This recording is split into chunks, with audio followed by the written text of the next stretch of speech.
श्रीलक्ष्मी श्रीमहालक्ष्मी क्षीरसागर कन्यका उत्तिष्ठ हरिसम्प्रीते भक्तानां भाग्यदायिनी। श्रीलक्ष्मी श्रीमहालक्ष्मी क्षीरसागर कन्यका उत्तिष्ठ हरिसम्प्रीते भक्तानां भाग्यदायिनी। उत्तिष्ठोत्तिष्ठ श्रीलक्ष्मी विष्णुवक्षस्थलालये उत्तिष्ठ करुणापूर्णे लोकानां शुभदायिनी। उत्तिष्ठोत्तिष्ठ श्रीलक्ष्मी विष्णुवक्षस्थलालये उत्तिष्ठ करुणापूर्णे लोकानां शुभदायिनी।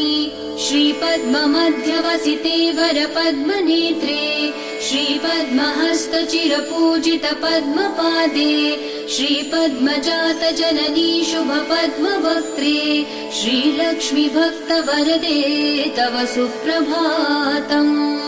श्रीपद्म